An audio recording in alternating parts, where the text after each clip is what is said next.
loyalty, integrity, networking, glory, house of healing.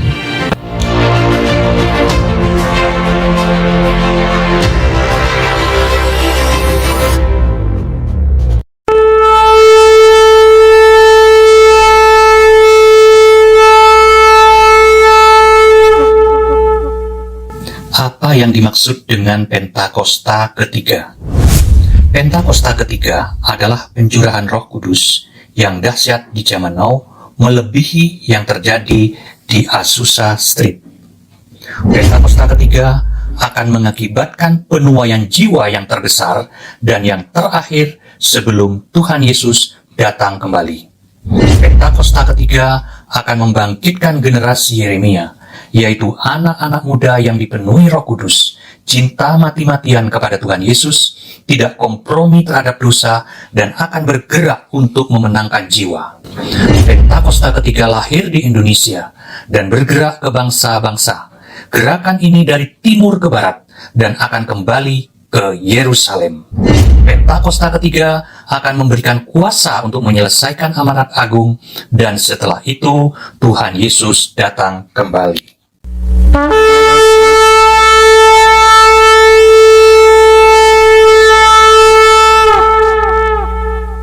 Mazmur 91. Dalam lindungan Allah. Orang yang duduk dalam lindungan yang maha tinggi dan bermalam dalam naungan yang maha kuasa akan berkata kepada Tuhan, tempat perlindunganku dan kubu pertahananku, Allahku yang kupercayai. Sungguh, dialah yang akan melepaskan engkau dari jerat penangkap burung, dari penyakit sampar yang busuk. Dengan kepaknya ia akan menudungi engkau, di bawah sayapnya engkau akan berlindung. Kesetiaannya ialah perisai dan pagar tembok. Engkau tak usah takut terhadap kedahsyatan malam, terhadap panah yang terbang di waktu siang, terhadap penyakit sampar yang berjalan di dalam gelap, terhadap penyakit menular yang mengamuk di waktu petang. Walau 1.000 orang rebah di sisimu dan 10.000 di sebelah kananmu, tetapi itu tidak akan menimpamu. Engkau hanya menontonnya dengan matamu sendiri dan melihat pembalasan terhadap orang-orang fasik. Sebab Tuhan ialah tempat perlindunganmu. Yang maha tinggi telah kau buat tempat perteduhanmu. Malapetaka tidak akan menimpa kamu, dan tulah tidak akan mendekat kepada kemahmu. Sebab malaikat-malaikatnya akan diperintahkannya kepadamu untuk menjaga engkau di segala jalanmu. Mereka akan menatang engkau di atas tangannya, supaya kakimu jangan terantuk kepada batu. Singa dan ular tedung akan kau langkahi, engkau akan menginjak anak singa dan ular naga. Sungguh, hatinya melekat kepadaku, maka aku akan meluputkannya, aku akan membentenginya, sebab ia mengenal namaku. Bila ia berseru kepadaku, aku akan menjawab, aku akan menyertai dia dalam kesesakan, aku akan meluputkannya dan memuliakannya. Dengan panjang umur akan kukenyangkan dia, dan akan kuperlihatkan kepadanya keselamatan daripadaku.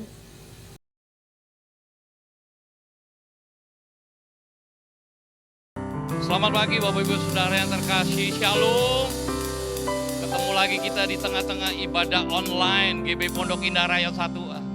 Dan saya percaya pagi ini yang datang dengan hati yang lapar dan haus akan Tuhan akan dipuaskan oleh Tuhan.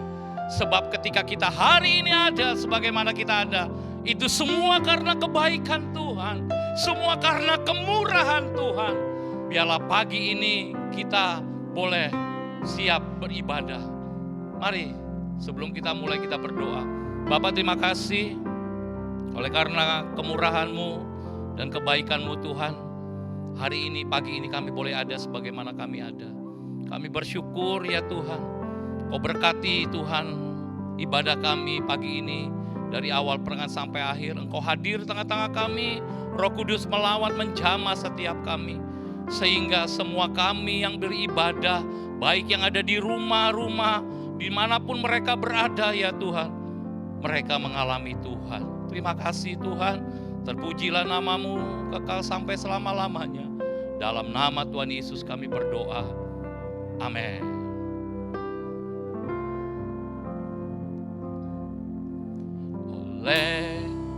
karena kemurahan Tuhan ku ada sampai hari ini. Oleh karena kebaikan Tuhan, janjimu terjadi sekali lagi katakan oleh karena kemurahan Tuhan ku ada sampai hari ini. Oleh karena kebaikan Tuhan, janjimu terjadi bagiku. Aku percaya, aku percaya berkat-Mu atasku melimpah, kebajikan, kemurahan selalu mengikutiku. Ku puji, ku sembah Kau Tuhan. Aku percaya, aku percaya berkat-Mu atasku melimpah, kebajikan, kemurahan selalu mengikutiku. Ku puji, ku sembah Kau Tuhan. Katakan, aku percaya berkat-Mu atasku melimpah, hanya kebajikan, kemurahan selalu mengikutiku. Ku puji, ku sembah Kau Tuhan. Katakan sekali lagi dengan iman, ya Tuhan.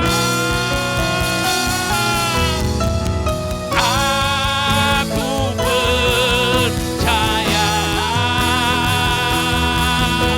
berkat-Mu atasku melimpah, kebajikan, kemurahan selalu mengikutiku. Ku puji, ku sembah Kau Tuhan. Mari sembah Dia, musik sembah Tuhan. Oh, ralabatakaralabababa. Mari saya undang yang di rumah-rumah dimanapun berada. Mari sembah Dia dalam roh. Biarlah pagi ini nama Yesus dimuliakan, disenangkan. Urabatakarala, syadaralabalabalabalabalabalabalabala. Kami percaya kepadamu Tuhan. Hanya kebajikan dan kemurahan yang menyertai hidup kami. Ya Tuhan, urabatakaralabayalabalabalabalabala. Uribiteke, syadaralabalabalabalabalabala. Engkau baik, Engkau dahsyat, Engkau ajaib Tuhan. Pagi ini kami menyembah-Mu di dalam roh dan kebenaran. Urabatakaralabashande, uralabalabalabalabalabalabalabalabala. Oh, rabatakaralabashande, ikaralabalabalabalabala. Shadarabababababababababababa. Sekali lagi katakan, aku percaya. Aku percaya berkat-Mu atasku melimpah, kebajikan, kemurahan selalu mengikutiku.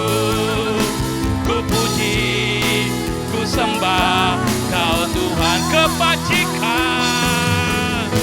Kebajikan, kemurahan selalu mengikutiku. Ku puji, ku sembah Kau Tuhan. Sekali lagi, kebajikan, kemurahan selalu mengikutiku. Ku puji,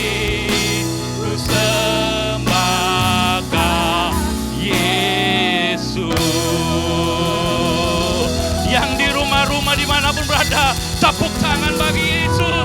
Katakan haleluya, amin. Engkau dahsyat Tuhan. Terima kasih Tuhan.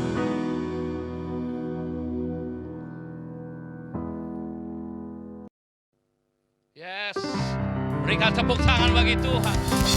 Saya percaya pagi ini yang datang dengan sukacita kepada Tuhan akan ketemu dengan Tuhan. Yang setuju katakan yes, katakan amin. Yes, kita mau nyanyi.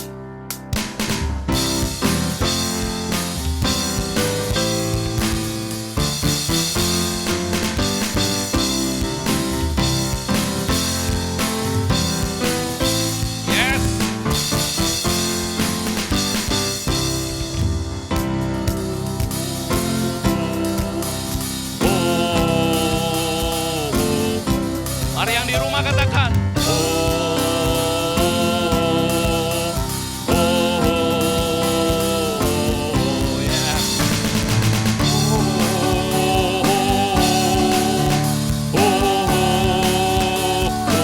Sekali lagi, ya.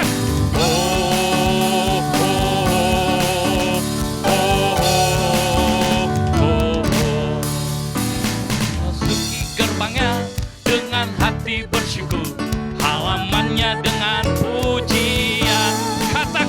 Kataku hari ini harinya Tuhan, ku bersuka sebab Dia girang. Sekali lagi ya, ku masuki gerbangnya dengan hati bersyukur, halamannya dengan pujian. Kataku hari ini harinya Tuhan, ku bersuka sebab Dia girangkan. Ya mari, girangkanku, oh Dia girangkanku, ku bersuka sebab Dia girangkanku. Oh, oh, Dia girangkanku, oh Dia girangkanku, ku bersuka sebab Dia girangkanku.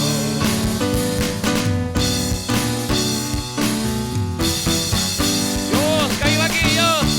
Ku masuki gerbangnya dengan hati bersyukur, halamannya dengan pujian. Kataku hari ini harinya Tuhan, ku bersuka sebab Dia girang.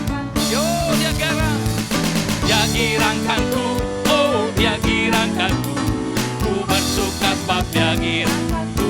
Oh, oh, Dia girangkanku, oh Dia girangkanku, ku bersuka sebab Dia girang. Sekali lagi, Dia girangkan, Dia girangkanku, oh Dia girangkanku, ku bersuka sebab Dia girangkanku. Oh, oh, Dia girangkanku, oh Dia girangkanku, ku bersuka sebab Dia girangkanku. Ku bersuka sebab Dia girangkanku. Ku bersuka sebab Dia girangkanku. Sekali lagi, yeah. Ku bersuka sebab Dia girangkanku.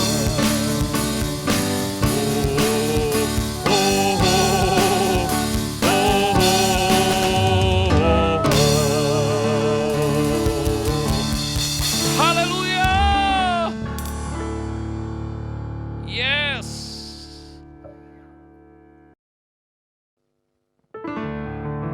Mari Bapak Saudara, pagi ini kita siapkan hati kita untuk firman Tuhan. Biarlah firman Tuhan pagi ini itu menjadi rema dalam hidup setiap kita. Mari kita siapkan hati kita untuk kita masuk dalam firman Tuhan. Bapak, terima kasih. Kami mau siapkan hati kami. Pagi ini Tuhan menjadi tanah yang subur untuk setiap benih firman-Mu boleh terus berakar dan bertumbuh dan berbuah dalam hidup setiap kami Tuhan. Terima kasih ya Tuhan, terima kasih. Dengarlah doaku ya Tuhan, doaku. Biar semua suku bangsa datang menyembah. Sekali lagi katakan, dengarlah, dengarlah doaku Ya Tuhan, doaku, biar semua suku bangsa datang menyembahmu. Serukan namanya Yesus. Yesus, Yesus, mulia namamu. Yesus, Yesus, mulia namamu. Biarlah pagi ini kita lebih lagi banyak berdoa untuk negeri dan bangsa kita. Katakan, dengarlah doaku, ya Tuhan, doaku, biar semua suku bangsa datang menyembah. Serukan nama Yesus. Yesus, Yesus, mulia namamu. Yesus, Yesus, mulia namamu. Kata Yesus.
Engkau baik Tuhan.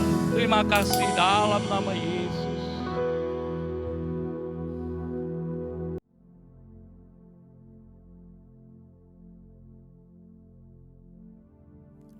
Shalom semuanya. Pada waktu Tuhan Yesus ditanya oleh murid-muridnya tentang tanda kedatangannya dan tanda kesudahan dunia ini, Tuhan Yesus menjawab yang salah satunya terdapat dalam Matius 24 ayat 14 yang berkata, dan Injil kerajaan ini akan diberitakan di seluruh dunia menjadi kesaksian bagi semua bangsa. Sesudah itu barulah tiba kesudahannya. Tuhan Yesus pasti datang kembali. Yang percaya katakan amin. Karena itu dia memberikan amanat agung kepada kita, yaitu agar kita pergi dan menjadikan semua bangsa itu murid Tuhan Yesus. Hal ini juga berarti agar terjadi penuaian jiwa besar-besaran sebelum Tuhan Yesus datang kembali. Sekarang kita akan melihat bagaimana proses untuk menyelesaikan amanat agung atau proses penuaian jiwa yang terbesar dan yang terakhir sebelum Tuhan Yesus datang kembali. Untuk menyelesaikan amanat agung tidak bisa dengan kekuatan sendiri. Karena itu pesan terakhir Tuhan Yesus sebelum naik ke sorga kepada murid-muridnya, yang juga berarti kepada kita semua. Dalam Kisah Para Rasul 1 ayat 8. Tetapi kamu akan menerima kuasa kalau Roh Kudus turun ke atas kamu. Dan kamu akan menjadi saksiku di Yerusalem dan di seluruh Yudea dan Samaria dan sampai ke ujung bumi. Jadi untuk menyelesaikan amanat agung, kita harus menerima kuasa dari Roh Kudus yang turun ke atas kita. Setelah itu dengan disaksikan para murid-muridnya, Tuhan Yesus naik ke sorga. Setelah Tuhan Yesus naik ke sorga, 120 murid Tuhan Yesus berkumpul di kamar loteng Yerusalem.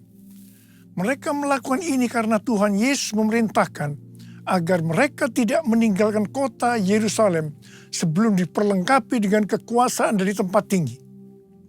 Tuhan Yesus berkata, sebab Yohanes membaptis dengan air, tetapi tidak lama lagi kamu akan dibaptis dengan Roh Kudus. Apa yang dilakukan 120 murid di kamar loteng? Alkitab berkata bahwa mereka semua bertekun dengan sehati dalam doa bersama-sama. Artinya, mereka berdoa, memuji dan menyembah Tuhan dalam unity siang dan malam. Ini adalah prinsip restorasi Pondok Daud. Ini adalah prinsip menara doa. Setelah 10 hari mereka melakukan hal ini, maka pada hari raya Pentakosta, tiba-tiba turunlah dari langit suatu bunyi seperti tiupan angin keras yang memenuhi seluruh rumah di mana mereka duduk. Dan tampaklah lidah-lidah seperti nyala api yang bertebaran dan hinggap pada mereka masing-masing. Maka penuhlah mereka dengan Roh Kudus. Lalu mereka mulai berkata-kata dalam bahasa-bahasa lain seperti yang diberikan oleh Roh itu kepada mereka untuk mengatakannya. Itu adalah bahasa roh. Jadi tanda awal orang yang dibaptis dengan Roh Kudus adalah mereka akan berbahasa roh. Rohmu yang hidup penuhiku, mengalir dalamku. Jiwaku tenang bersamamu dalam naunganmu. Ku buka hati untuk jamahanmu, berserah penuh di hadiratmu. Kau ambil alih seluruh hidupku, di altarmu menyembahmu, di altarmu menyembahmu, di altarmu menyembahmu.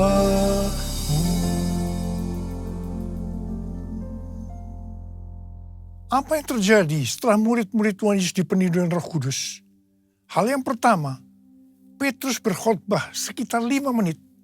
Dan kira-kira 3.000 orang bertobat dan dibaptis. Wow! Petrus berkhotbah dengan kuasa Roh Kudus. Pada zaman itu populasi penduduk dunia sekitar 255 juta orang. Sekarang penduduk dunia sekitar 8 miliar. Jadi 3.000 orang yang bertobat dan dibaptis pada waktu itu setara dengan sekitar 94.000 orang pada saat ini. Saya percaya hal ini juga bisa terjadi pada saat ini. Hal yang kedua, setelah murid-murid Tuhan Yesus dipenuhi dengan Roh Kudus, mereka dipakai untuk menyatakan tanda-tanda dan mujizat sehingga banyak orang yang bertobat. Petrus dan Yohanes menyembuhkan orang lumpuh sejak lahir.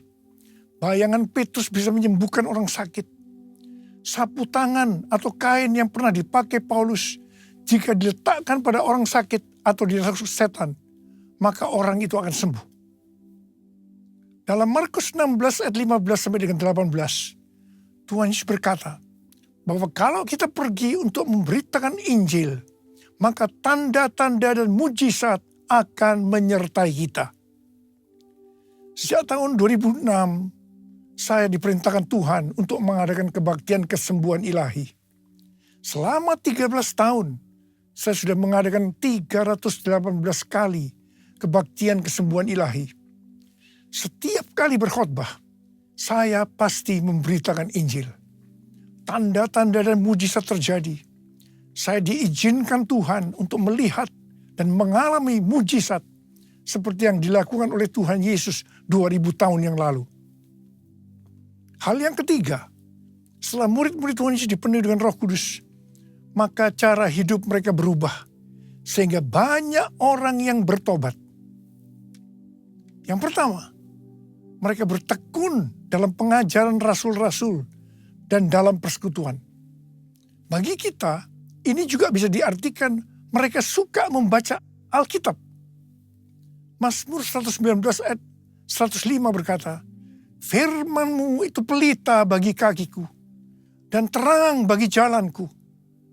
Kalau kita suka membaca Alkitab, itu akan menuntun jalan hidup kita. Hidup benar sesuai dengan firman Tuhan. Kita akan menjadi orang yang berintegritas. Dan itu akan membuat orang lain bertobat. Yang kedua, perubahan cara hidup yang membuat banyak orang bertobat adalah mereka selalu berkumpul, memecahkan roti dan berdoa. Ini bisa diartikan mereka hidup dalam unity dan suka berdoa. Hari-hari ini saya melihat melalui menara doa bahwa ada doa, pujian, dan penyembahan dalam unity siang dan malam. Saya percaya kalau Tuhan sudah berikan kepada kita beban untuk berdoa seperti ini, maka ini merupakan tanda bahwa Pentakosta ketiga yang dahsyat akan turun. Dan akan terjadi penuaian jiwa yang terbesar dan yang terakhir sebelum Tuhan Yesus datang kembali. Yang ketiga, perubahan cara hidup jemaat yang membuat banyak orang bertobat, yaitu karena mereka suka memberi, sehingga tidak ada yang berkekurangan. Hari-hari ini Tuhan Yesus menghendaki agar kita suka memberi. Alkitab berkata, adalah lebih berbahagia memberi daripada menerima. Lukas 6 ayat 38 berkata, "Berilah, dan kamu akan diberi. Suatu takaran yang baik, yang dipadatkan, yang dikoncang, dan yang tumpah keluar akan dicurahkan ke dalam pangkuanmu. Sebab ukuran yang kamu pakai untuk mengukur akan diukurkan kepadamu." Yang keempat, perubahan cara hidup jemaat yang membuat banyak orang bertobat, yaitu mereka selalu bergembira dan dengan tulus hati sambil memuji Allah. Hidup dengan tulus hati artinya hidup sebagai orang yang berintegritas. Jadi perubahan-perubahan yang terjadi dalam cara hidup jemaat yang membuat banyak orang bertobat adalah, yang pertama, mereka suka membaca Alkitab. Yang kedua, mereka suka berdoa. Yang ketiga, mereka hidup dalam unity. Mereka suka memberi. Mereka suka memuji Allah dan bergembira, tulus hati, atau hidup berintegritas. Dikatakan bahwa mereka disukai semua orang, dan tiap-tiap hari jumlah orang yang diselamatkan bertambah. Haleluya! Curahkanlah kuasa-Mu Tuhan, mujizat terjadi di tempat ini. Curahkanlah kuasa-Mu Tuhan, mujizat terjadi sekarang ini. Mujizat terjadi sekarang ini. Mujizat terjadi sekarang ini. Saya percaya mereka menganggap bahwa pola penuaian jiwa hanya seperti itu. Mereka sebagai orang-orang yang percaya hidup dalam zona nyaman. Mereka biasa berkumpul dalam unity sambil membaca Alkitab, berdoa dan memuji Tuhan dengan sukacita. Tidak ada yang berkekurangan. Wow, siapa yang tidak mau menjadi orang Kristen? Tetapi ternyata supaya penuaian jiwa bertambah besar, Tuhan izinkan proses berikutnya terjadi, yaitu aniaya menimpa jemaat di Yerusalem. Selain rasul-rasul, maka mereka harus lari meninggalkan Yerusalem. Mereka pergi ke Yudea dan Samaria sambil memberitakan Injil. Jadi kalau tadinya penuaian jiwa hanya terjadi di Yerusalem saja, Sekarang mereka menyebar ke seluruh Yudea dan Samaria. Dan pola penuaian jiwa yang seperti ini masih terjadi sampai hari ini. Catatan sejarah gereja selama berabad-abad menunjukkan bahwa semakin gereja ditekan, justru Injil semakin menyebar dan diberitakan kemana-mana. Karena itu, Tuhan izinkan hari-hari ini penderitaan, aniaya, itu terjadi di antara orang-orang percaya, supaya terjadi penuaian jiwa yang lebih besar. Yang percaya katakan amin. Ternyata, pola penuaian yang terjadi di atas belum menyelesaikan rencana Tuhan. Karena selain penuaian jiwa harus terjadi di Yerusalem, seluruh Yudea dan Samaria, tapi juga harus sampai ke ujung bumi. Tuhan mempunyai cara untuk membuat penuaian jiwa itu sampai ke ujung bumi, yaitu dengan terjadinya perubahan paradigma dalam pelayanan. Selama ini, pengertian tentang keselamatan hanya untuk orang Yahudi saja. Tetapi melalui peristiwa Kornelius, di mana Petrus diutus oleh Tuhan untuk mendatangi Kornelius yang bukan orang Yahudi, untuk memberitakan jalan keselamatan, akhirnya mereka mengerti bahwa ternyata keselamatan bukan hanya untuk orang-orang Yahudi saja, tetapi untuk semua bangsa. Dan ini mengakibatkan terjadinya penuaian jiwa besar-besaran. Haleluya! Jadi, mereka tidak hanya mengabarkan Injil di Yerusalem, Yudea, dan Samaria saja, tetapi sekarang mereka, termasuk kita, juga pergi ke seluruh dunia. Proses perubahan paradigma dalam pelayanan itu tidak mudah. Petrus harus diyakinkan oleh Tuhan. Kalau Tuhan berkata halal, jangan kamu berkata haram. Orang-orang yang bukan Yahudi adalah haram di mata orang Yahudi. Proses itu masih terus berlanjut untuk memberikan pengertian kepada orang-orang Yahudi, golongan bersunat, dan juga orang-orang Farisi yang sudah bertobat.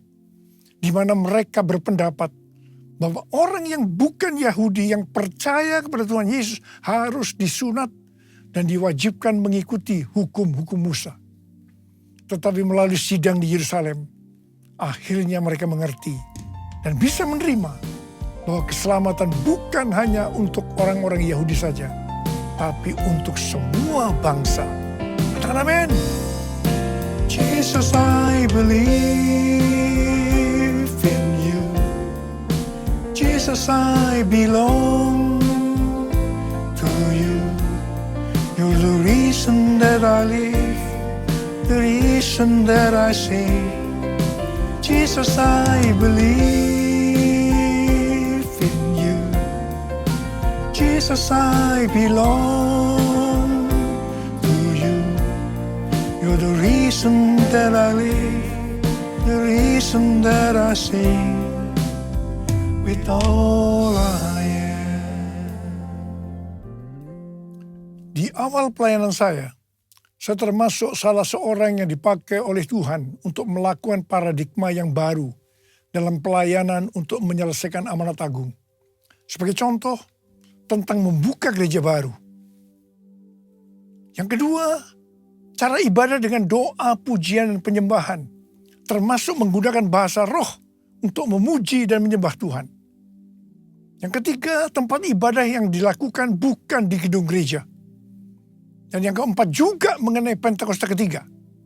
Semua itu selalu diawali dengan pro dan kontra. Sama dengan yang terjadi pada waktu zaman kisah para rasul tadi.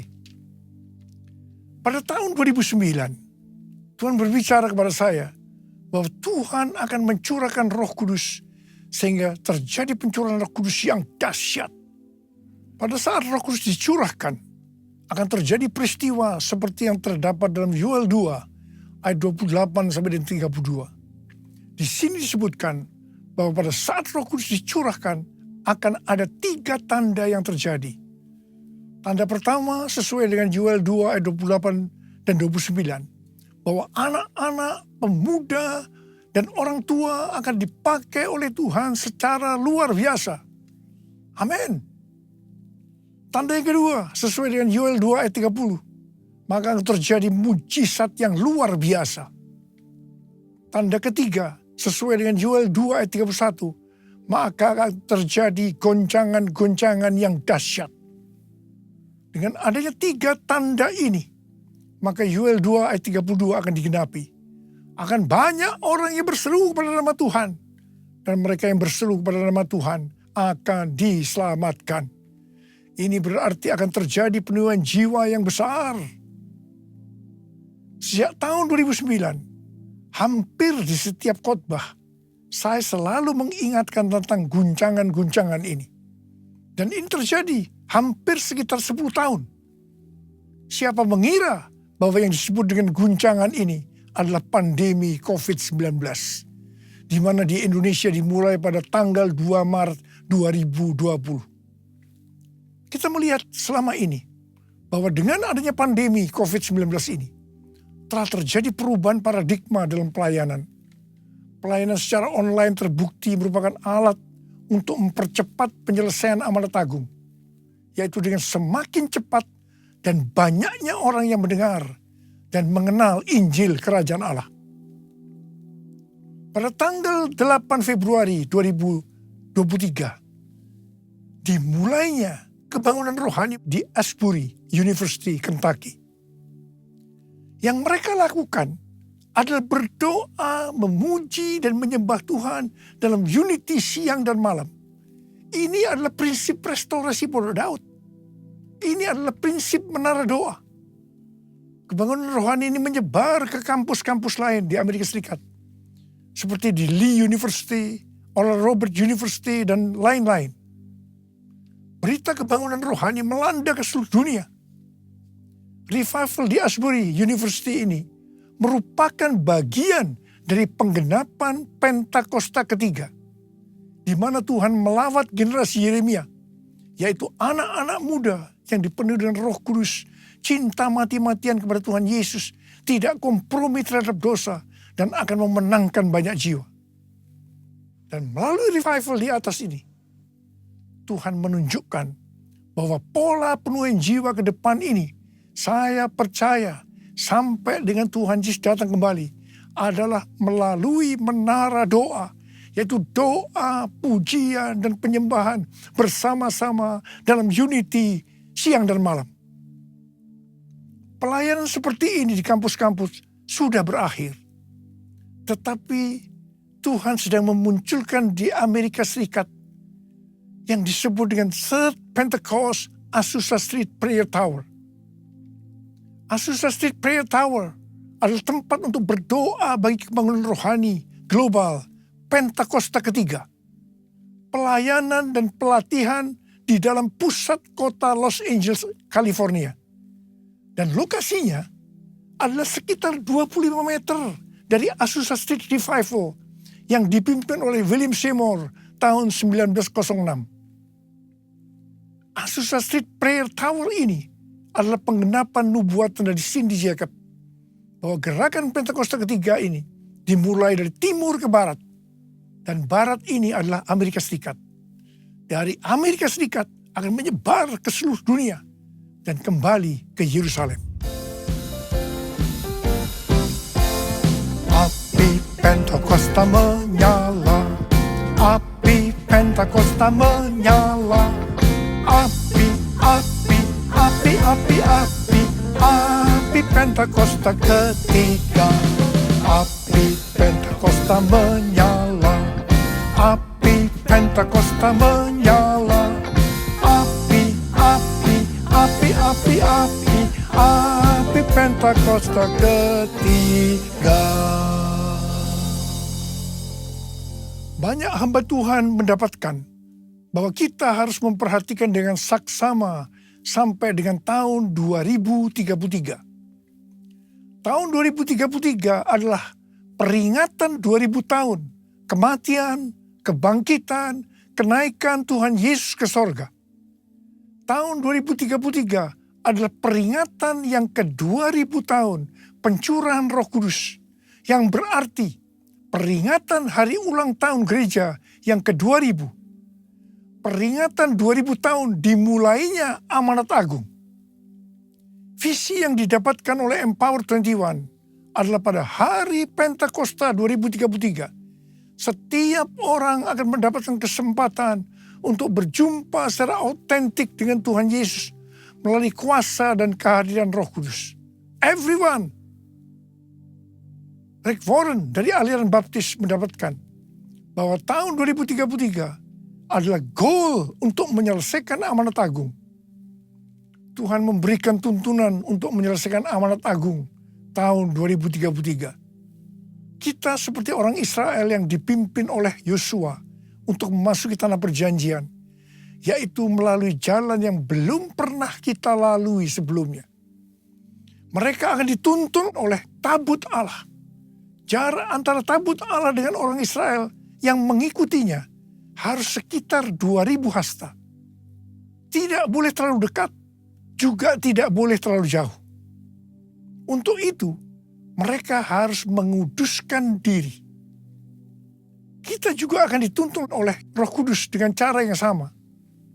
Saya percaya, pola penuhan jiwa untuk menyelesaikan amanat agung adalah melalui doa, pujian, penyembahan bersama-sama dalam unity siang dan malam. Ini adalah prinsip restorasi Pondok Daud. Ini adalah prinsip menara doa. Pada tanggal 15 Maret 2024, Tuhan berbicara kepada saya bahwa sekarang kita memasuki kebangunan rohani tahap berikutnya. Yang berarti tahap yang terakhir. Pada tanggal 16 Maret 2024, saya mendapatkan konfirmasi nubuatan James W. Gould, yaitu bahwa sekarang kebangunan rohani yang besar dan kebangkitan generasi anak-anak muda sudah dimulai. Sudah dimulai. Kick off. Haleluya. Tanggal 3 sampai 5 Juli 2024 di SICC akan diadakan Everyone Asia 2024, Reaching Every Person on Earth. Tuhan memberikan pengertian bahwa ini adalah trigger atau gong dimulainya kebangunan rohani yang terbesar dan yang terakhir secara global untuk generasi Yeremia. Haleluya! Untuk menyelesaikan amanat agung tidak bisa dengan kekuatan sendiri, tetapi harus dengan kuasa Roh Kudus. Karena itu kita harus dipenuhi Roh Kudus. Ada berapa banyak yang akan berkata, Tuhan, saya mau dipenuhi Roh Kudus. Saya mau menyelesaikan amanat agung Tuhan Yesus. Angkat tangan saudara. Katakan bersama saya, beri api yang dahsyat seperti yang kau janjikan, berembus Roh Kudus, beri kuasa urapanmu sekarang. Beri api yang dahsyat seperti yang kau janjikan, berembus Roh Kudus, beri kuasa urapanmu sekarang. Beri kuasa urapanmu sekarang. Beri kuasa urapanmu sekarang. Urialaba sharalaba laba laba laba laba laba laba laba. Urialaba laba laba laba laba laba. Curahkan pengurapan-Mu ya Tuhan. Api yang dahsyat turun dalam nama Yesus, dalam nama Yesus. Memberikan kuasa, berikan kuasa, kuasa untuk menyelesaikan amanat agung Tuhan Yesus. Terima kasih Tuhan. Terima kasih, terima kasih Tuhan. Terima kasih. Dalam nama Yesus. Amin. Mari kita akan masuk dalam perjamuan kudus. Kita akan mengingat ayat ini. Sebab setiap kali kamu makan roti ini dan minum cawan ini, kamu memberitakan kematian Tuhan sampai Ia datang. Perjamuan kudus adalah perjamuan Tuhan Yesus sendiri. Setiap kali kita masuk dalam perjamuan kudus, Tuhan Yesus berkata, biarlah ini menjadi peringatan akan daku. Karena itu mari arahkan hati kita kepada kebaikan Tuhan. Supaya kita lebih mengasihi Tuhan Yesus. Kita lebih mengasihi satu dengan yang lain. Bapa, siapa kami sebelum kami mengenal Engkau? Kami semua orang berdosa. Upah dosa adalah maut, mati. Tapi Engkau yang tidak berdosa telah dijadikan dosa oleh karena kami. Engkau harus turun dari sorga mulia, mati ganti kami dengan penderitaan yang luar biasa. Sungguh kalau kami pikirkan betapa baiknya Engkau ya Abah. Kau jadikan kami sebagai anak-anak-Mu. Kau tuntun, Kau bela, Kau lindungi, Kau tegur juga kalau kami salah. Engkau hajar juga. Itu Engkau ya Abah. Itu Engkau ya Abah. Tuhan akan memberkati kita melalui perjamuan kudus. Tapi Tuhan mau kita makan dan minum dengan cara yang benar. Karena itu masing-masing sekarang berdoa. Introspeksi. Lihat keadaan dirimu masing-masing. Jangan menyimpan dosa. Kalau ada dosa yang Tuhan ingatkan, langsung minta ampun. Ampuni saya Tuhan.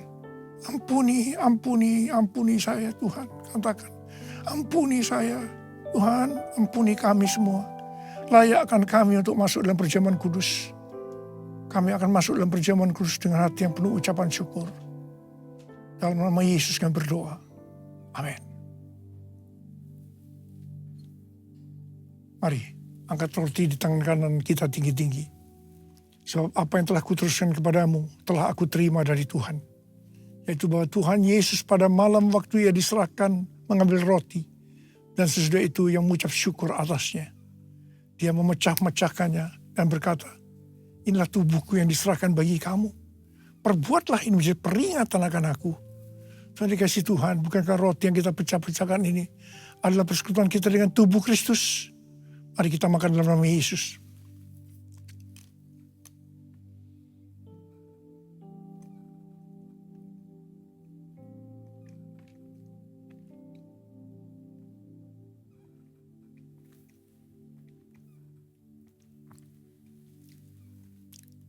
Mari angkat cawan di tangan kanan kita tinggi-tinggi.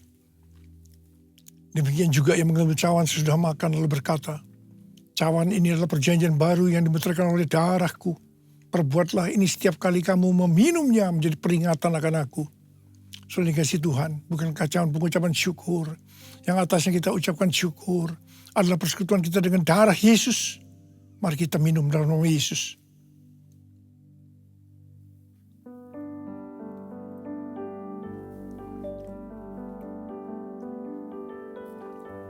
Mari angkat tangan kita di hadapan Tuhan.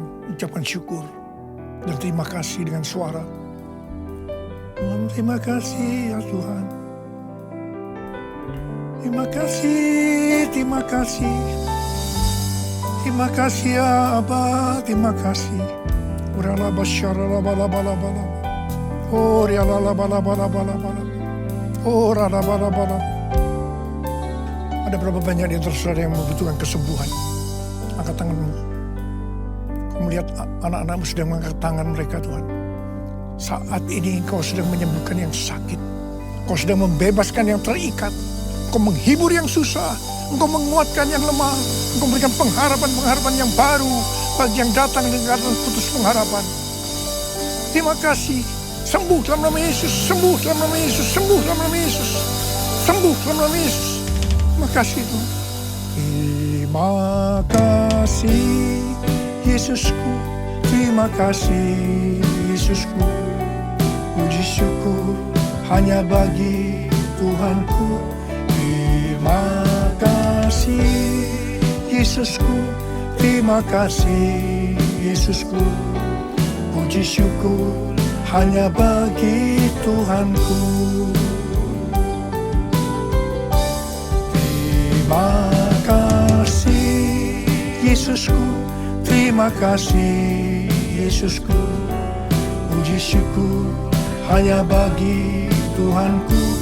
Terima kasih Yesusku, terima kasih Yesusku. Puji syukur hanya bagi Tuhanku. Puji syukur hanya bagi Tuhanku. Puji syukur hanya bagi Tuhanku.